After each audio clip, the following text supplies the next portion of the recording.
Shalom students, pada hari ini kita kembali belajar. Sebelum kita belajar, terlebih dahulu kita berdoa ya. Our Father in heaven, thank you for your blessing. Now we start to study. Please bless us. This is our prayer in the name of Jesus. Amen. Oke. Kita masuk ke bab kedua, mengenal gerejaku. Nah, mengapa ada begitu banyak gereja? Nah, ada banyak sekali gereja. Tentunya kamu pasti mengetahui bahwasanya gereja ada bermacam-macam namanya, dan bisa kamu catat di dalam buku kamu ya, sebanyak-banyak yang kamu ketahui ya, nama-nama gereja. Oke, kita lanjut. Nah, di sini kita akan membahas mengapa begitu banyak gereja. Nah, tentunya karena terjadi yang perpecahan ya. Yang pertama itu ya, di dalam ada beberapa kelompok ya, itu kelompok Petrus dan Yakobus yang menuntut agar orang-orang Yahudi yang ingin menjadi Kristen terlebih dahulu harus disunat, lalu mereka diwajibkan menjalankan seluruh hukum Taurat.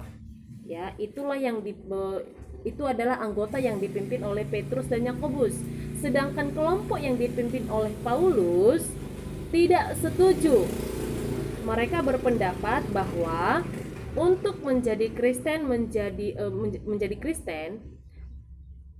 bisa langsung menjadi pengikut Kristus.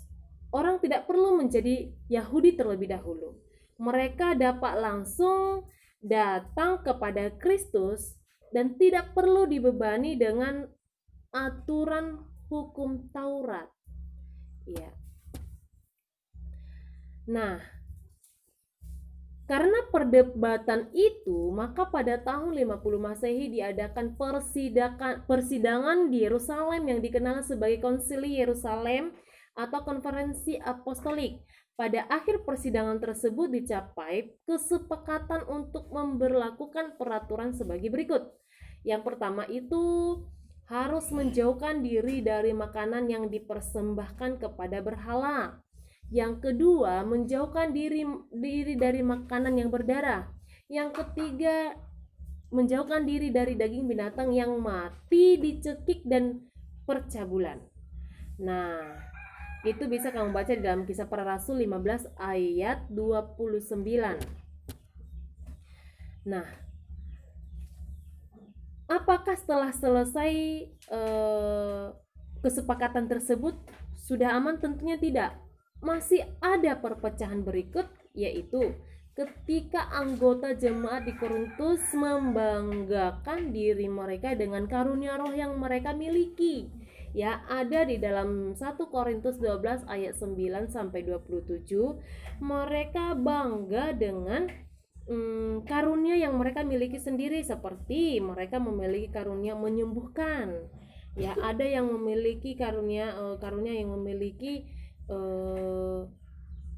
berbagi bahasa roh, berbagi bahasa, dan ada juga karunia-karunia yang lainnya, ada banyak ya. Nah, itu Rasul Paulus ya menasehatkan mereka karena kita satu dalam Kristus, jadi kita saling melengkapi. Nah, tidak perlu membanggakan diri sendiri. Setiap orang berbeda-bedalah karunia-karunia yang diberikan kepada kita. Dengan adanya orang lain, kita bisa saling memperlengkapi. Nah, itulah terjadi perpecahan berikutnya. Nah, yang selanjutnya masih lagi ada perpecahan berikutnya, yaitu antara gereja timur dengan Katolik. Antara gereja timur, ya, gereja timur itu yaitu gereja Katolik atau Ortodoks ya, dengan gereja barat. Ya, gereja barat itu adalah gereja Katolik Roma. Nah, gereja timur di timur merasa bahwa gereja barat telah menambahkan kata filioque dalam pengakuan iman Imanes Konstantinopel, sehingga kata-kata kami percaya kepada Roh Kudus yang keluar dari Sang Bapa dan Sang Anak. Nah, kata-kata dan Sang Anak dirasakan oleh gereja timur sebagai pelecehan terhadap Roh Kudus dan menjadikannya lebih rendah dan tidak lagi sejajar dengan Sang Anak.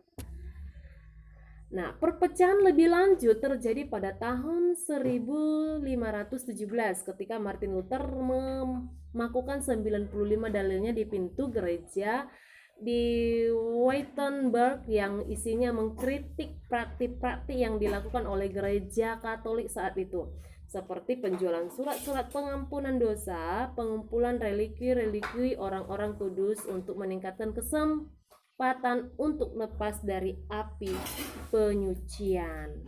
Nah, inilah makanya banyak sekali gereja, nama-nama gereja yang ada karena adanya